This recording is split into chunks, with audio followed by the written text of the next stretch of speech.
नमस्कार साथियों, आज हम तीन टॉपिक डिस्कस करेंगे। प्रत्यावर्ती विद्युत वाहक बल, प्रत्यावर्ती विभव और प्रत्यावर्ती धारा। तो देखिए साथियों, प्रत्यावर्ती विद्युत वाहक बल क्या है इसको पहले हम समझेंगे। तो देखिए समझिएगा। तो हमने सबसे पहले क्या किया, सबसे पहले हमने एक चुंबकीय क्षेत्र बनाया। ये दोस्तों, ये जो आपको तीर के चिन्ह दिखाई दे रहे हैं, ये क्या दिखाई दे रहा है? चुंबकीय क्षेत्र की दिशा दिखाई दे रही है। ये क्या है? चुंबकीय क्षेत्र की दिशा को हम इस तीर के द्वारा प्रदर्शित कर रहे हैं, जो आप देख पा रहे हैं। ठीक है, तो ये चुंबकीय क्षेत्र है।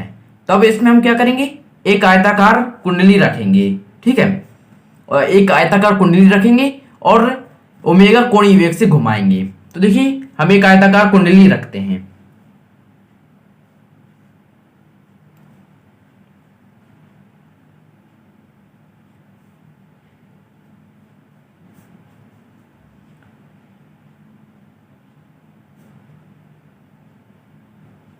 एक हमने क्या किया, एक आयताकार कुंडली हमने रखी और हम इसको क्या कर रहे हैं, ओमेगा कोणीय वेग से घुमा रहे हैं। इस तरफ ऐसे ऐसे घुमा रहे हैं। ठीक है, अब घुमा रहे हैं तो देखिए जो हमने किया है हम वो बिल्कुल सीधे रख देंगे। बहुत ही सिंपल लैंग्वेज में मैंने लिखा है, तो ध्यान से समझिएगा। तो देखिए आपने क्या किया, चित्र में एक आयताकार कुंडली एक समान चुंबकीय क्षेत्र से, मैं आपको पहले चित्र से समझा दे रहा हूं, फिर आप देख लीजिएगा किस प्रकार लिखना है आपको एग्जाम में। तो देखिए चित्र में एक आयताकार कुंडली एक समान चुंबकीय क्षेत्र में, एक समान चुंबकीय क्षेत्र में ओमेगा कोणीय वेग से घुमाई जाती है। ओमेगा कोणीय वेग से घुमाई जाती है, जिससे चुंबकीय फ्लक्स में परिवर्तन होता है। साथियों, आपने फैराडे का विद्युत चुंबकीय प्रेरण संबंधित नियम पढ़ा होगा। पहला नियम, अगर आप ये देखना चाहते हैं विद्युत चुंबकीय प्रेरण के नियम, तो इसका लिंक आपको डिस्क्रिप्शन में मिल जाएगा, आप जाकर के देख सकते हैं। तो उसमें मैंने बताया था अगर हम कुंडली में फ्लक्स में परिवर्तन करें तो क्या होगा, उसमें एक प्रेरित विद्युत वाहक बल उत्पन्न होगा। प्रेरित विद्युत वाहक बल उत्पन्न होगा ई, जिसको हम ई कहते हैं। आप उस वीडियो को देख लेंगे तो आपको अच्छे से क्लियर हो जाएगा। तो देखिए अब आपको किस तरीके से लिखना है, चित्र में एक आयताकार कुंडली एक समान चुंबकीय क्षेत्र में ओमेगा कोणीय वेग से घुमाई जाती है, जिससे चुंबकीय फ्लक्स में परिवर्तन होता है। क्या होता है? चुंबकीय फ्लक्स में परिवर्तन होता है। अब परिभाषा से कुंडली के अंदर एक प्रेरित विद्युत वाहक बल उत्पन्न होता है। देखिए साथियों, जब चुंबकीय फ्लक्स में परिवर्तन होगा तभी प्रेरित विद्युत वाहक बल उत्पन्न होगा, जिसको हम क्या कहते हैं, ई कहते हैं। ई से हम व्यक्त करते हैं प्रेरित विद्युत वाहक बल को। तो साथियों आप समझ गए होंगे। अब देखिए हम यहाँ पर क्या समझा रहे हैं आपको। देखिए जो कुंडली मैंने आपको समझाई थी, ठीक है, आप थोड़ा देखिएगा। जो आयताकार कुंडली है इसके पृष्ठ पर ये रखी हुई है, तो आप इमेजिन करिए रखी हुई है, और हम इसमें क्या करेंगे, एक लंब डालेंगे। तो देखिए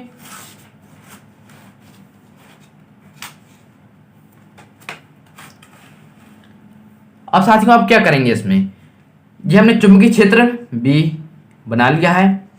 अब हमको क्या करना है, इसमें एक आयताकार कुंडली रखी हुई है, आपको सिर्फ इमेजिन करना है, इसमें लिखना नहीं है। और हमको क्या करना है, एक लंब डालना है। तो साथियों हमने एक लंब डाला, उसी के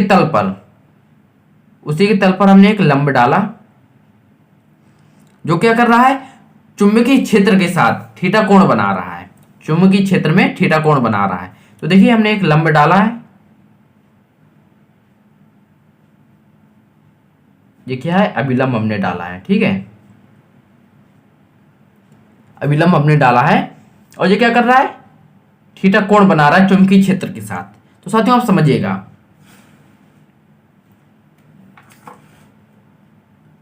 यदि कुंडली के तल पर डाले गए लंब, कुंडली के तल पर यानी कि कुंडली के तल पर ही डाला गया है लंब, तथा चुंबकीय क्षेत्र के बीच कोण थीटा हो, तो कोणीय वेग की परिभाषा से, कोणीय वेग क्या होता है, कोण के विस्थापन की समय दर को हम कोणीय वेग कहते हैं। तो कोण का विस्थापन कब होगा, जब उसमें परिवर्तन होगा। विस्थापन तो तभी होगा ना जब हम उसमें परिवर्तन करेंगे। तो हमने क्या किया, थीटा में परिवर्तन किया डेल्टा, जब इसमें परिवर्तन किया तो जो ओमेगा है उसमें ही परिवर्तन हो गया।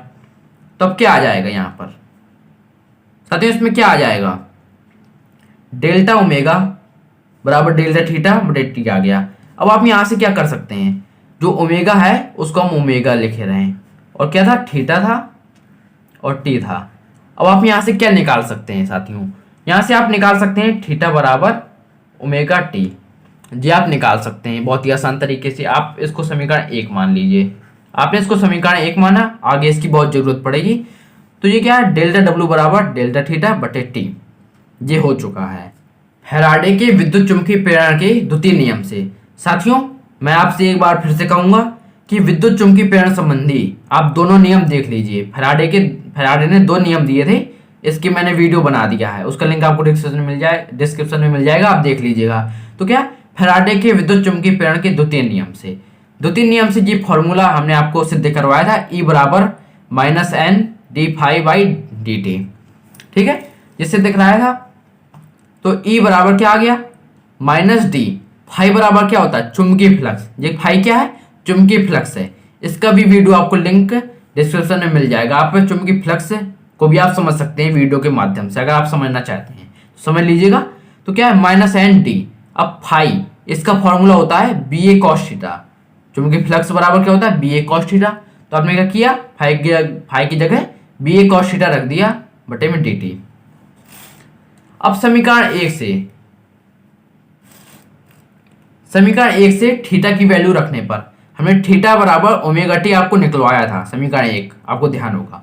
तो आप क्या करेंगे, समीकरण 1 से थीटा की वैल्यू रखने पर तो E बराबर माइनस एन डी बी ए कॉस ओमेगा टी। थीटा की जगह आप क्या रख देंगे, ओमेगा टी। जो यहाँ पर क्या था, थीटा था, तो थीटा की जगह आपने क्या रख दिया, ओमेगा टी आपने रख दिया है। बहुत ही आसान तरीके से आपने रख दिया। ठीक है, तो अब क्या हो जाएगा, E बराबर minus N B A D. क्या हो जाएगा, जो बी ए है। अब साथियों dt के सापेक्ष हमको अवकलन करना है ना, इसका dt के सापेक्ष अवकलन करेंगे। जो कांस्टेंट होगा, जो बदलेगा नहीं, उसको हम बाहर ले आएंगे। तो हम क्या करेंगे, तो चुंबकीय क्षेत्र भी और एरिया बदलेगा नहीं, तो हम इसको बाहर ले आएंगे। क्या हो जाएगा, minus N B A D. जब जी क्या हो जाएगा, कॉस ओमेगा टी बचेगा और टी बचेगा। तो अब क्या करेंगे, अब हम क्या करेंगे, टी के सापेक्ष इसका अवकलन करेंगे। तो E बराबर माइनस एन बी ए कॉस ओमेगा टी का अवकलन करेंगे तो क्या आएगा, ओमेगा साइन ओमेगा टी। क्या आ जाएगा, minus omega sine omega T आ जाएगा। अगर आप मैथ के छात्र हैं तो आप समझ गए होंगे। अब क्या आएगा, E बराबर एन बी ए ओमेगा, ये माइनस और माइनस क्या हो जाएगा, माइनस माइनस प्लस हो जाएगा। क्या आ जाएगा, एन बी ए ओमेगा साइन ओमेगा टी आ गया। अब देखिए E बराबर तो आ गया, E बराबर आ गया एन बी ए साइन ओमेगा टी आ गया। अब साइन ओमेगा टी का अधिकतम मान 1 होता है। कब होता है, जब साइन 90 होता है। साइन 90 का मान 1 होता है, वो अधिकतम होता है। ठीक है, तो अब क्या करेंगे, E बराबर ई नॉट। ई नॉट क्या है, अधिकतम प्रेरित विद्युत वाहक बल है ये। E बराबर, अगर हम अधिकतम मान 1 रखते हैं तो क्या आ जाएगा, ई नॉट आ जाएगा। ई है जो ई नॉट में बदल जाएगा, और ई नॉट क्या है, अधिकतम प्रेरित विद्युत वाहक बल। ठीक है, अब हम क्या करेंगे, ई की जगह ई नॉट हम रखेंगे। ई की जगह हम क्या करेंगे, ई की जगह साथियों हम ई की जगह ई नॉट रखेंगे। और कब, ई नॉट कब यहां पर होगा, जब साइन 90 होगा। ओमेगा टी जब 90 होगा तभी हम लिख पाएंगे। तो हम किस प्रकार लिखेंगे, देखिएगा जरा। तो ई नॉट बराबर एन बी ए ओमेगा साइन 90, क्योंकि साइन 90 की वैल्यू 1 होती है इसलिए हमने साइन 90 लिखा। तो क्या आएगा, ई नॉट बराबर एन बी ए ओमेगा आ गया, क्योंकि साइन 90 की वैल्यू 1 होती है। तो साथियों क्या हुआ, अधिकतम प्रत्यावर्ती विद्युत वाहक बल क्या आया, हमको यही निकालना था, अधिकतम प्रत्यावर्ती विद्युत वाहक बल। ई नॉट बराबर आया एन बी ए ओमेगा आ गया, एन बी ओमेगा आ गया। अब साथियों आपको कुछ नहीं करना है, जो प्रत्यावर्ती विभव है और प्रत्यावर्ती धारा है आप सिंपली निकाल सकते हैं। आप थोड़ा दिमाग लगाइएगा। तो आपने क्या पढ़ा यहां पर, जैसे आप साथियों थोड़ा देखिएगा, यहां पर समझने वाली बात है, बहुत गौर से समझिएगा। जैसे E है तो हम क्या करेंगे, E बराबर एन बी ए ओमेगा साइन ओमेगा टी लिखा है, तो अच्छी बात है। तो हम यहाँ पर आपको लिख के समझा रहे हैं। जैसे क्या दिया है, E बराबर एन बी ए ओमेगा साइन ओमेगा टी। अब देखिएगा यहाँ पर आप क्या देख रहे हैं, एन बी ए ओमेगा बराबर क्या दिया है, ई नॉट दिया है। तो आप क्या करेंगे, एन बी ए ओमेगा की जगह आप ई नॉट रख दीजिएगा, मान आपने रखा। तो आप क्या कर सकते हैं, इसको आप समीकरण 2 मान लीजिए और लिख दीजिएगा यहाँ पर कि समीकरण 2 की वैल्यू, इसको आप समीकरण 3 मान लीजिए। समीकरण 2 की वैल्यू समीकरण 3 पर रखने पर लिख दीजिएगा जी आप, मैंने अभी लिखा नहीं है तो आप लिख दीजिएगा। तो अब क्या करेंगे, ई बराबर आ गया ई नॉट साइन ओमेगा टी। ठीक है, तो ये ई आ गया प्रत्यावर्ती विद्युत वाहक बल। हम इसको विभवांतर भी कहते हैं, ई है जो विभव के बराबर होता है, ई को हम विभव भी कह सकते हैं। ठीक है, ये मैं आपको बता चुका हूँ, एक बार फिर से बता रहा हूँ। ई बराबर वी भी हो सकता है, ई बराबर वी भी हो सकता है। ठीक है, तो हम क्या कर सकते हैं, हम ई की जगह वी भी लिख सकते हैं। बस आपको कुछ नहीं करना है, सिर्फ ई की जगह वी रखना है। तो वी बराबर हो गया V naught sine omega T. आपने क्या किया, सिर्फ ई की जगह वी रखा और बाकी वैसे ही रहेगा। तो वी बराबर V naught sine omega T. अब ये क्या आ गया, प्रत्यावर्ती विभव आ गया। समझिएगा, प्रत्यावर्ती विभव का हमने क्या किया, फॉर्मूला आ गया ये, वी बराबर V naught sine omega T.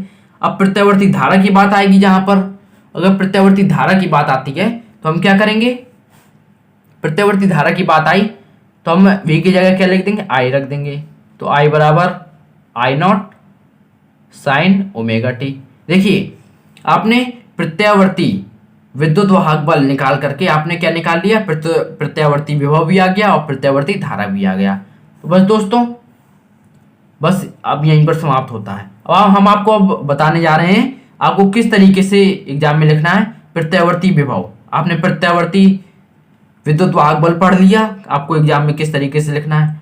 ये तो अभी फॉर्मूला आया ना, प्रत्यावर्ती विभव का फॉर्मूला है ये और प्रत्यावर्ती धारा का फॉर्मूला है। अब आपको एग्जाम में किस तरीके से लिखना है प्रत्यावर्ती विभव को और प्रत्यावर्ती धारा को, उसको समझते हैं। तो साथियों देखिए, प्रत्यावर्ती विभव की डेफिनेशन क्या होगी उसको समझिए।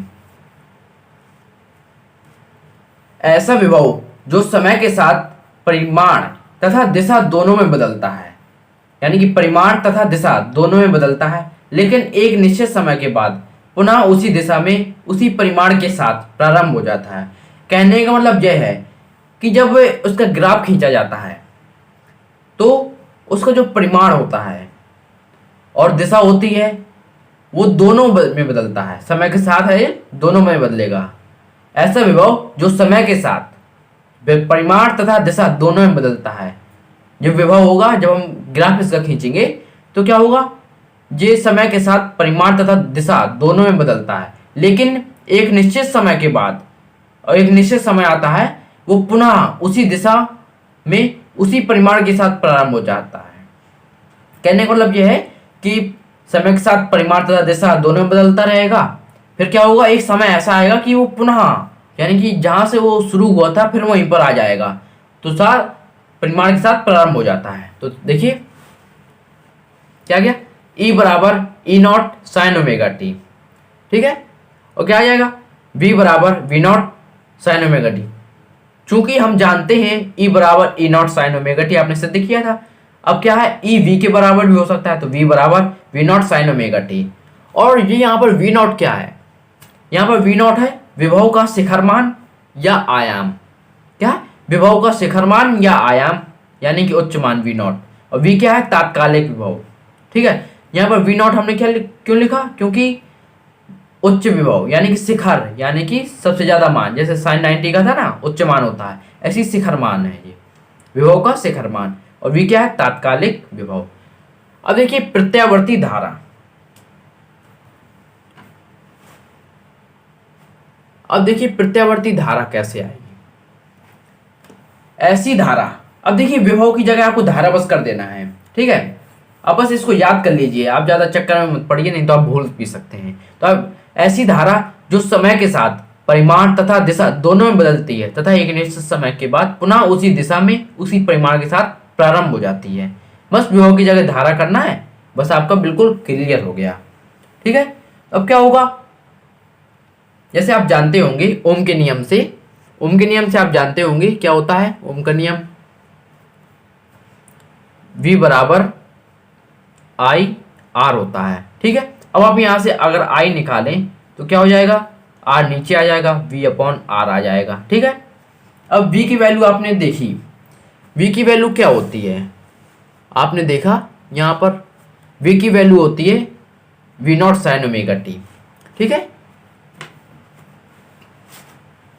आपको प्रत्यावर्ती धारा निकालनी थी ना, इसलिए आपने I बराबर V अपॉन आर लिखा, और V बराबर क्या होता है, V naught sine omega T. ठीक है, बहुत अच्छी बात है, बटे में R हो गया। अब आप इस तरीके से भी लिख सकते हैं, किस तरीके से आप लिख सकते हैं जरा गौर फरमाइए। हम V naught sine omega T upon R को क्या लिख सकते हैं, I बराबर V नॉट, आर को हम V नॉट के नीचे ले आएंगे, V नॉट बटे R into sine omega T. अब V नॉट अपॉन आर है जैसे, तो यहाँ पर V अपॉन आर बराबर क्या होता है, I होता है, वो हमने आपको समझाया है। V अपॉन आर बराबर क्या होता है, I, लेकिन यहाँ पर तो V नॉट अपॉन आर है ना, तो हम यहाँ पर क्या कर देंगे, I नॉट कर देंगे। बस हमको कितना करना है, I नॉट करना है, बस हम I नॉट कर देंगे, I बराबर I not sine omega T. तो साथियों ये प्रत्यावर्ती धारा आ गई।